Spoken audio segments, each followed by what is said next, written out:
Mesdames, Messieurs, bonjour et bienvenue dans cette session d'information.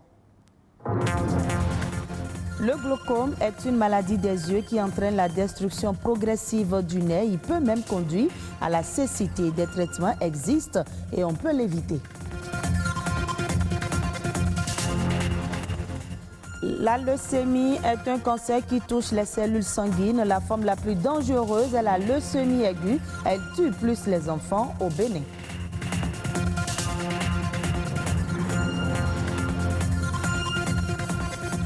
Et puis le pagne africain était utilisé lors des cérémonies traditionnelles. Aujourd'hui, on le porte avec élégance partout et à toutes les occasions et différencie l'Africain des autres cultures.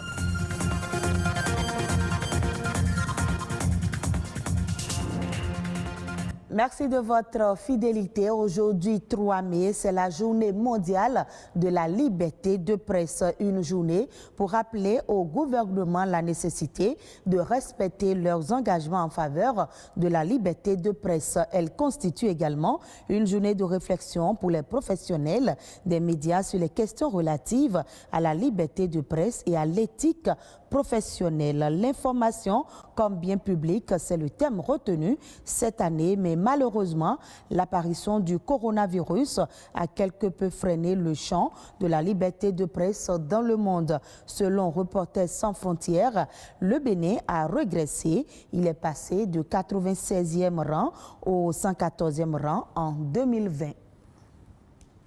Santé oculaire, parmi les maladies qui peuvent toucher l'œil, il y a le glaucome, un mal silencieux qui a un taux de prévalence de 4% en Afrique. Mais qu'est-ce qui peut causer cette maladie et que peut-on faire pour l'éviter? Les précisions, c'est dans ce reportage. Quand je suis venu, on m'a dit que j'ai le cataract, ça fait il y a plus de 5 ans. Parce que les maladies sont là, d'un jour à l'autre, ça réagit. Et en ophtalmologie, c'est souvent le cas. Comme la cataracte, le glaucome de forme chronique est une maladie oculaire qui évolue en silence. C'est une détérioration de la tête du nerf de la vision, le nerf optique, associé à un rétrécissement du champ de vision. La cause du glaucome, c'est une fermeture ou bien un rétrécissement du filtre qui permet au liquide donc de circuler. Ce liquide est appelé l'humeur aqueuse, une substance produite au niveau de l'œil. Pour comprendre son lien avec la maladie, il faut retourner au circuit d'évacuation du liquide. Il y a un filtre ici qui permet à ce liquide de sortir. Lorsque le filtre est bouché, en fait, le liquide ne passe plus. Le liquide s'accumule forcément, donc ça crée une hyperpression de l'œil. L'hyperpression de l'œil est due à plusieurs facteurs prédisposants et quelquefois héréditaires. L'hypertension et le diabète, la drépanocytose, etc., qui agissent sur l'œil, favorisent la destruction de l'œil. Lorsque donc les parents ont souffert de glaucome, le risque, quelquefois, est multiplié par plus de 10, donc chez les enfants. Les enfants devraient donc, en dehors de tous symptômes, consulter un ophtalmologue. Lorsque le dépistage est fait tardivement, le mal est souvent à un stade avancé. Lorsque ça commence par se manifester, déjà c'est trop tard. Donc par le moment de petites douleurs et puis un flou visuel et puis ces petits signes qui amènent le patient à consulter. Chez ce patient venu en consultation, le glaucome a été détecté il y a plus de 20 ans sur les 2 yeux. La cataracte, j'ai été opéré 2 fois ici. Je suis suivi aussi pour le glaucome, c'est-à-dire la tension sur l'œil. Le même docteur qui m'a suivi et ça s'améliore. L'œil gauche, je vois très bien et je lis parfaitement. La lecture correcte, un avantage dont ne peut jouir le sujet glaucomateux que si le mal est dépisté à temps. Une fois la destruction du nez entamée, c'est irréversible. Il n'y a pas un traitement donc, qui puisse faire renaître le nez.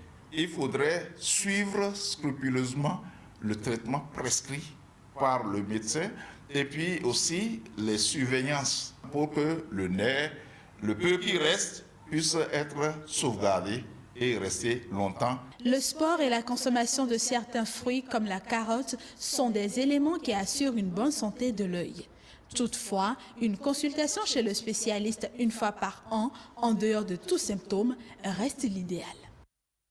Nous restons toujours dans le domaine de la santé pour parler de la leucémie qui est un cancer des tissus responsable de la formation du sang dans l'organisme humain. Cette maladie débute habituellement par une anomalie dans la moelle osseuse. Au Bénin, la leucémie aiguë tue plus chez les enfants que chez les adultes. L'accès à un bon diagnostic existe-t-il? De quel traitement dispose-t-on aujourd'hui? Romaric Massy, hématologue au Centre national hospitalier universitaire, parle du diagnostic et du traitement de la leucémie aiguë. La leucémie, sous-entendu la leucémie aiguë, qui est la forme la plus aiguë des leucémies, existe au Bénin. Cette pathologie touche aussi bien les enfants que les adultes. Il faut savoir qu'en matière de cancer des enfants, les leucémies aiguës représentent à peu près le tiers, 30 à 40% des cancers pédiatriques. Et donc ces pathologies tuent aussi bien les enfants que les adultes. Nous avons la possibilité aujourd'hui de pouvoir faire un certain nombre d'examens, les tout premiers, très rapidement, qui vont nous donner les premiers éléments en faveur de leucémie. Les données que nous avons aujourd'hui sont des données du CNHU, notamment du service d'hématologie, où nous avons fait le premier point du semestre de 2019, le premier semestre de 2019, où nous étions déjà à 80 cas de cancer de sang globalement, dont 20 cas de cancer de sang pédiatrique, ce que nous appelons la leucémie aiguë.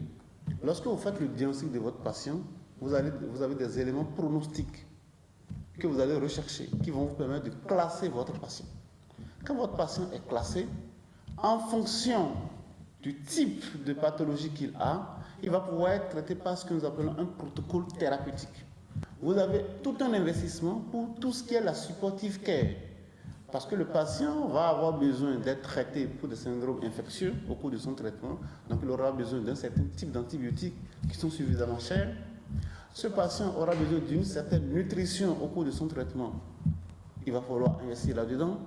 Ce patient aura besoin d'être transfusé, aussi bien en globules rouges qu'en plaquettes, ça demande de l'investissement. Le traitement d'un cancer ne peut pas être l'apanage du patient lui seul. C'est toute une organisation qui doit se mettre derrière ce patient-là et pouvoir l'aider à pouvoir vaincre ce cancer-là. Je l'annonçais dans les titres, le pagne revêt en général une importance dans les habitudes vestimentaires en Afrique. Il fait également partie des éléments qui différencient l'Africain des autres cultures. Découvrons quelques motifs de pagne tissé africain dans cet élément. Tout en couleurs et agrémenté d'une multitude de motifs. Au rang des divers tissus africains, le pagne imprimé est roi depuis des générations. Nos clients, ils aiment le pagne parce que c'est un pagne que nos arrière-grands-parents ils ont déjà utilisé, surtout nos grands-mères. Outre la tradition, le pagne africain est avant tout une affaire de rapport qualité-prix. Un prix de vente qui, avec les années, s'est fortement vu augmenter. Le pagne africain coûte un peu cher par rapport à avant. Parce qu'avant, avec 12 000 francs, on a la demi, la CIA. Mais aujourd'hui, avec 25 000, 32 000, on a les CIA.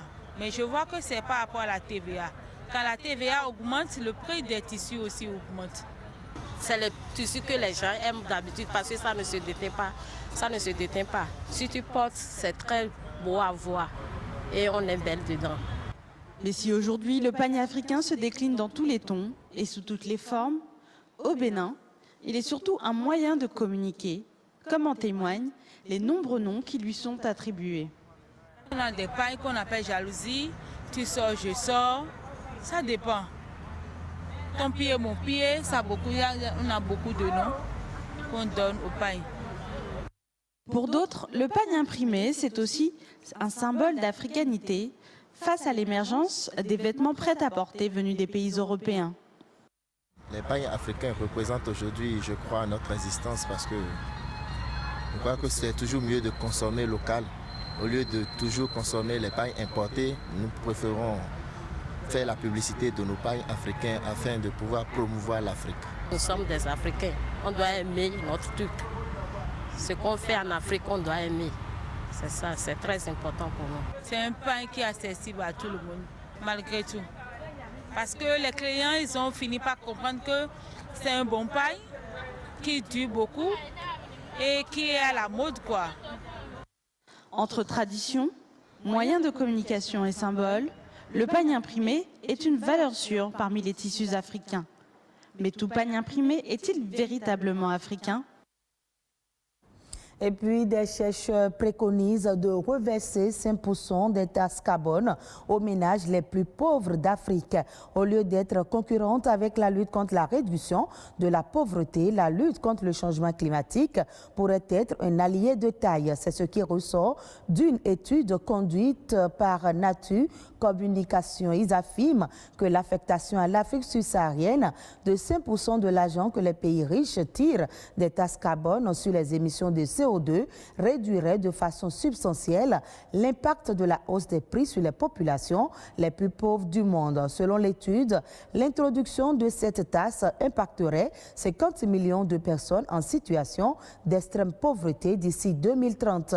La Suisse et le Canada ont déjà adopté des politiques de taxe carbone et reversent aux ménages une partie des revenus perçus. On reste toujours sur le continent. Le Maroc est l'un des premiers pays où la trottinette électrique est désormais en vogue. Les usagers de ce joujou technologique y voient plusieurs avantages, notamment éviter les embouteillages et respecter un peu plus l'environnement. Un marché d'avenir sur lequel ont misé de nombreux entrepreneurs. Reportage. À Casablanca, cet entrepreneur a profité de la période de confinement pour lancer un concept inédit au Maroc, la location-vente de trottinettes électriques. Une idée qui séduit déjà de nombreux citadins, particulièrement depuis la crise sanitaire. C'est beaucoup plus rassurant parce que je n'ai pas à prendre les transports publics ni les taxis, voilà, et du coup je suis toute seule sur ma trottinette et donc je me sens vraiment en sécurité. Aujourd'hui, des stations de location de trottinettes électriques ont été installées aux quatre coins de la capitale économique avec un service de maintenance et de réparation mis à disposition des usagers. Le chef d'entreprise en est persuadé, en ville, la trottinette est un moyen de locomotion d'avenir. L'usage du thermique va être de plus en plus banni. Et donc il faut favoriser ce type de mobilité qui va apporter moins d'encombrement, moins de pollution, moins de stress sur le stationnement, beaucoup plus de plaisir dans le transport. Un constat partagé par le patron de High Tech Gadget qui s'est lancé sur le marché de la trottinette il y a 2 ans déjà. Au tout début de notre aventure, on s'est dit qu'on aura du mal. Mais de fil en aiguille, on a vu que la trottinette en fait, était très demandée. Et ici au Maroc, on voit que le marché est déjà en plein boom. On a pas mal d'infrastructures. Donc il y a la liberté, on va dire, et la possibilité pour que les gens puissent circuler en trottinette électrique. À l'instar de nombreux pays européens, l'utilisation dans l'espace public de la trottinette électrique au Maroc fait face à un vide juridique. Un développement trop rapide de ces entreprises pourrait se voir limité par de nouvelles réglementations. Et voilà qui vient mettre un terme à cette édition. Retrouvez ce journal sur le site de l'ORTB, www.ortb.bj. Merci à vous de nous avoir suivis.